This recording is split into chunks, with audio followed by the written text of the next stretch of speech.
Vegetation stricken, 8, 6, and 7. Revelation 8, 6, and 7.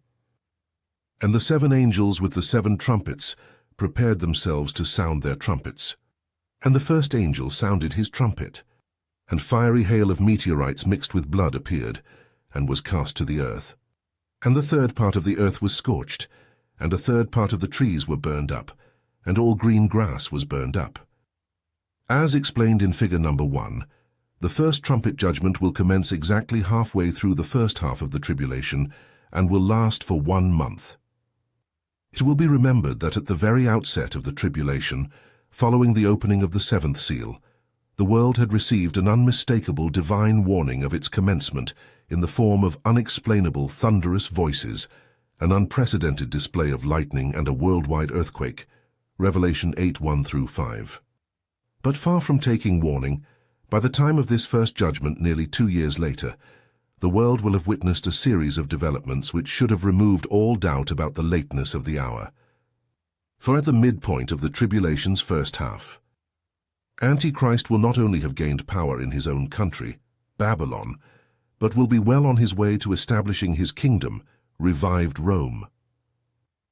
The great apostasy will be well underway. Antichrist's false religion will be gaining ground worldwide in tandem with his world political movement. The ministry of 144,000 will be in full swing. The ministry of the 2 witnesses, Moses and Elijah, will be in full swing. The temple will have been rebuilt in some form or other. The trend of unprecedented worldwide lawlessness will be painfully apparent. The trends of the 4 seals will be commencing within the beast's kingdom, with effects and ramifications far beyond. All these events will be treated in their proper places, but for our purposes here, it is sufficient to note that none of these developments will have done much to awaken the unbelieving world. All of our indications from the Bible are that by this time most hard hearts have grown harder, and far too many soft hearts have grown hard, so that it is now high time for the warning judgments to begin. The overall plan for human history, of which this first trumpet judgment is a part, is God's, and the delegated authority by which it is released is the Lamb's, as seen in his opening of the seals. The agent of its administration, however, is one of the 4 angels of chapter 7, whom we have identified as an authority, the rank directly below the archangels who sound these 7 trumpets.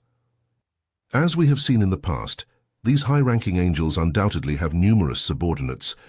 Compare the existence of legions of elect angels in Matthew 26:53. And, as their ability to restrain the world's winds implies, Revelation 7:1, are endowed by God with exceptional powers to manipulate celestial phenomena, the province of these first 4 trumpet judgments.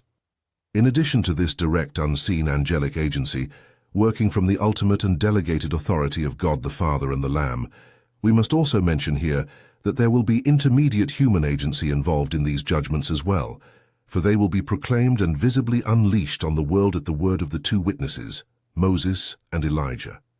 This will be analogous to the way in which the plagues of the Exodus were mediated by Moses, Exodus 7-11, and the judgments of his day were mediated by Elijah, the 3.5-year drought in particular 1 Kings 17:1. In this connection, it is significant that drought and the turning of water into blood are given specific mention at Revelation 11:6 in company with every kind of plague. Since these 2 plagues best characterize the historical ministries of these 2 men in their mediation of divine judgment, Revelation 11:6, turning water into blood, is the crucial 3rd sign given to Moses by the Lord to validate his authority, Exodus 4:9 with Revelation 11:5 and 6. And Elijah is most famous in the respect for the 3.5-year drought that plagued the northern kingdom. The Greek word for hail, chalaza, is used for anything which falls from the sky, meteor showers included. Given the close and deliberate analogy here between the fiery sulfur rocks, which fell on Sodom and Gomorrah, where vegetation was also stricken, Genesis 19:23-25, and the hailstones of fire, which will fall on the armies of the beast at Armageddon, where blood is also involved, Ezekiel 38:22. We must understand this hail in the same way, namely as a shower of meteorites, which descend to the earth in a dramatic and spectacular way.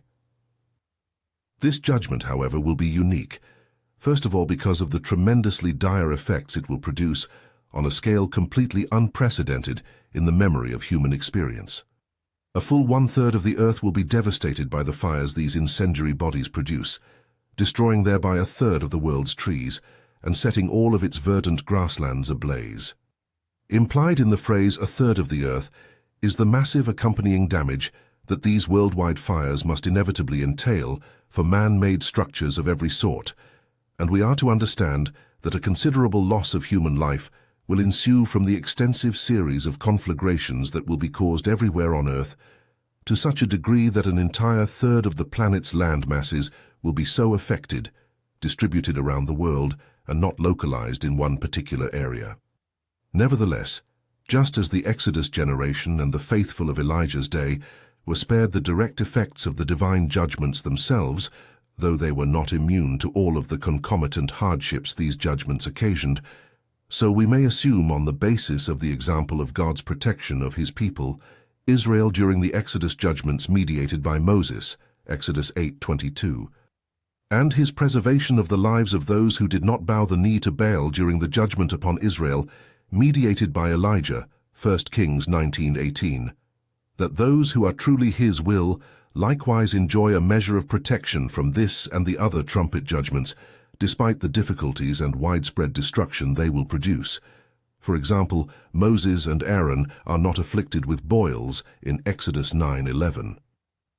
The second aspect of this judgment, which marks it out as unique and no mere freak of nature, will be the intentional inclusion of blood within the meteorites responsible for these fires. It is important to note that, just as in the case of other blood judgments in Revelation 8:8, 11:6, 14:20 and 16:3-6, and those of the Exodus, Exodus 7:17-21, the blood here described as being mixed with the fiery hail is literal blood. The inclusion of blood, no doubt contained within the fiery hollow spheres and visibly splattering upon impact, will constitute a clear message to the inhabitants of the earth that this is not merely an accidental, though horrific, meteorological phenomena, but rather is an unmistakable act of divine warning and judgment. For supernaturally occurring blood of this sort is a deliberate and well-known symbol of divine displeasure and impending wrath. Joel 2:31, Revelation 6:10 and 6:12. It is a warning against the shedding of innocent blood, which Antichrist and his followers will ignore, and a threat of the judgment of blood from God himself upon all who scorn the warning, which judgment will be carried out in full at Armageddon. While believers will receive a large measure of divine protection during this plague, that does not mean that we will be spared of all its consequences. The massive worldwide fires produced by this first trumpet judgment will cause many individual dwellings to be destroyed, and we cannot say for certain that our homes will be unaffected. What we can say for certain is that God will provide for our every need in spite of the horrendous nature of this judgment, Philippians 4:19, and that through it he will surely work everything out for us for our good, Genesis 50:20 and Romans 8:28.